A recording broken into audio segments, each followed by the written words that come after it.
As the course moves into poetry, I wanted to make a few comments on poetic language and a definition of poetry.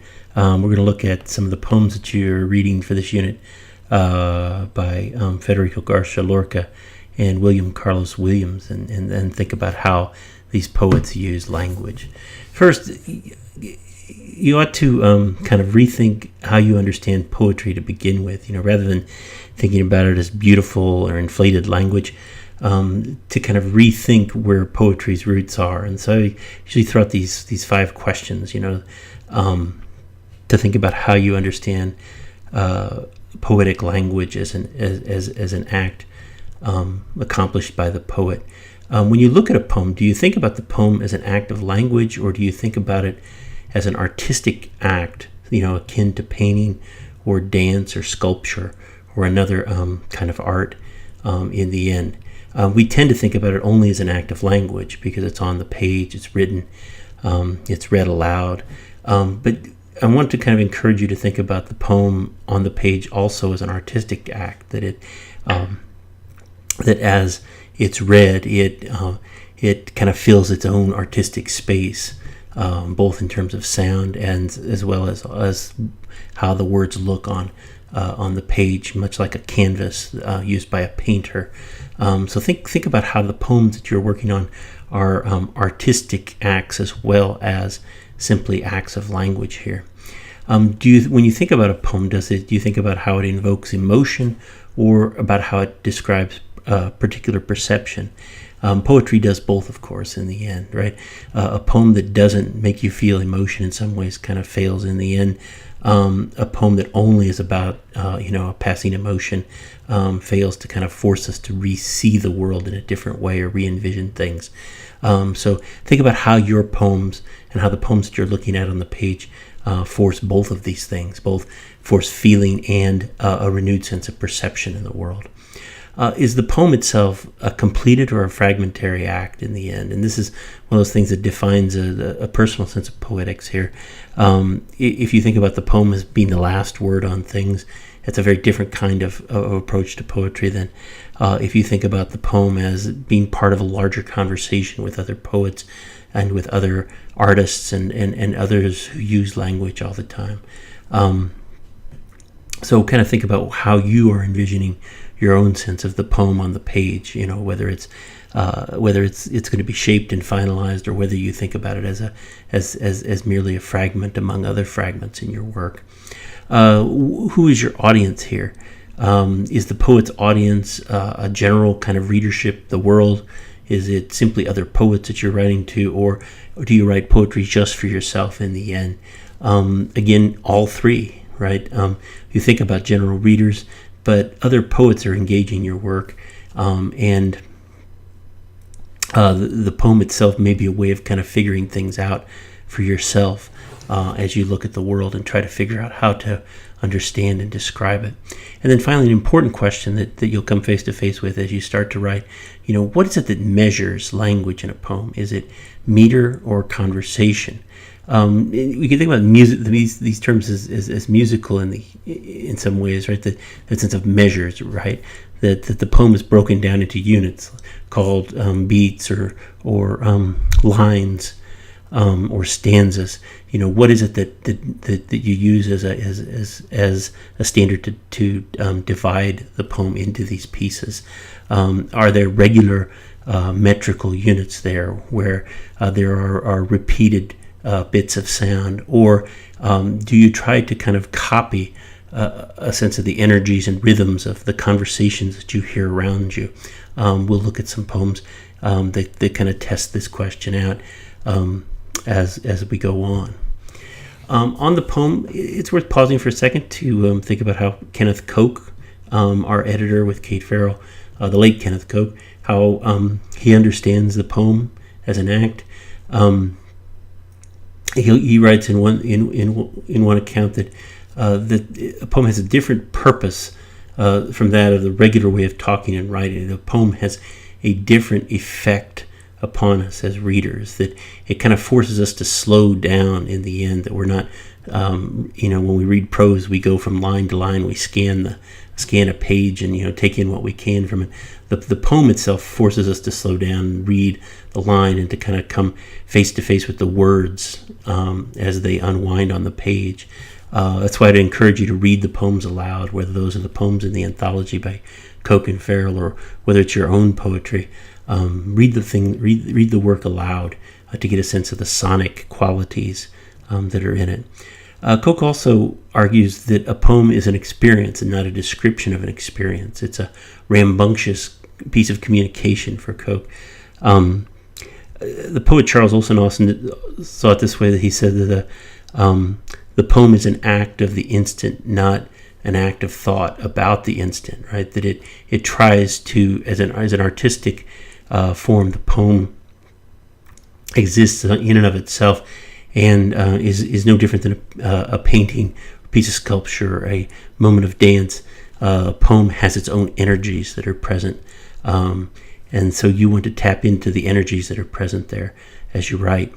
And then Koch also writes that all poetry is a translation of feelings and perceptions that are in some ways unsayable. So, you like the first moment you fall in love, how do you express that in terms of words and feelings and perceptions? It's impossible. And so, you're trying to translate that experience perhaps in writing a love poem. But you're trying to translate the experience, right? It's not like you're trying to translate from one language to another. You're trying to translate from a basic human experience or a way of being in the world, and trying to put that into language that can be understood and grasped by others as they experience those same kinds of things. So the poem is always an act of translation of experience in the end. A few examples from the work that you're reading in Koch and Farrell. First from Federico Garcia Lorca's The Moon Rises. A few lines from the poem. No one eats oranges under the full moon. One must eat cold green fruit. When the moon comes up with 100 equal faces, silver money sobs in the pocket. Note here you've got, first of all, a few basic kind of, things that appear in a lot of poems, right? The moon, fruit, and money. So kind of very basic kind of subject matter that Lorca is working with. Note the sounds on the page, right? A lot of one-syllable words that kind of unwind this strange, very strange world, right?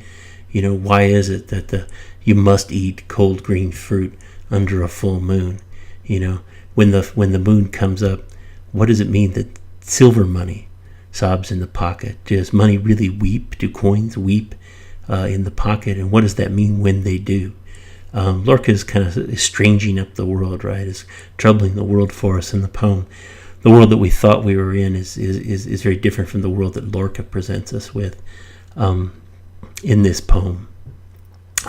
It's also kind of very kind of a very surrealistic set of images that Lorca paints within this, right? The sense that reality becomes a little bit skewed in the end. The poets, surrealist poets of the early and mid 20th century, sometimes did this with poems that exist. They would take they would take a poem that exists and subject it to this technique they called N+7. So they would take all the nouns out of a poem and then look them all up in the dictionary, and then count 7 nouns down the page in the dictionary, and then replace the original word with whatever that noun was. So they would take oranges and look at the dictionary and find the 7th noun after oranges and put it into the poem, just to see what would happen, to kind of disarrange your sense of the world's regularity. You might want to try that in your first poem for the course. It's a technique called N+7 again. Another kind of poem is this poem by William Carlos Williams, which is kind of a piece of found language. You could imagine this poem as being a note that was left on a kitchen table. Williams himself was an obstetrician, so he often had a lot of late nights where he'd be gone delivering a baby, and would have an occasion to have left a note like this. This is just to say, I have eaten the plums that were in the icebox and which you were probably saving for breakfast.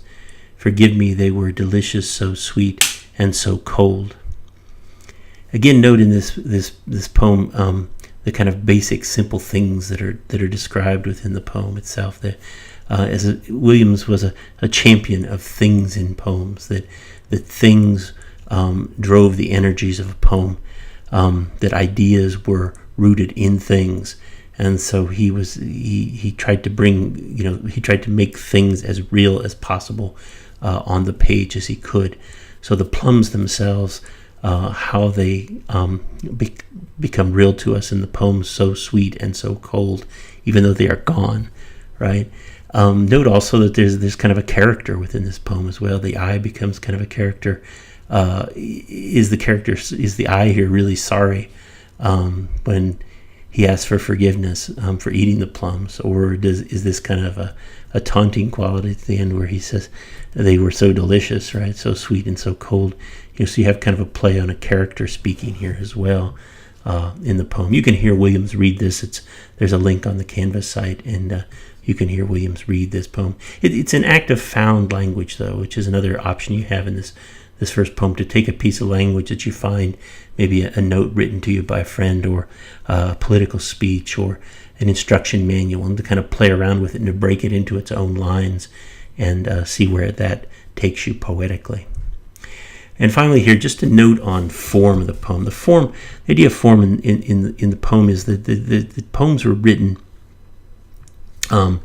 with particular measures and within particular arrangements of language. The one that you can look at here as a form is the sestina, which is a 12th century form that appeared in Provence or southern France. And you give an example of it in Koch's text, Ezra Pound's Sestina Alta Forte. You can listen to Pound read the Sestina on the Canvas site as well, and read along from your text. The Sestina itself is measured by repetitions of end words in 6-line stanzas. There's no particular meter there. There's no length of line that's prescribed. That you just have to use the same 6 words over and over again in a particular pattern.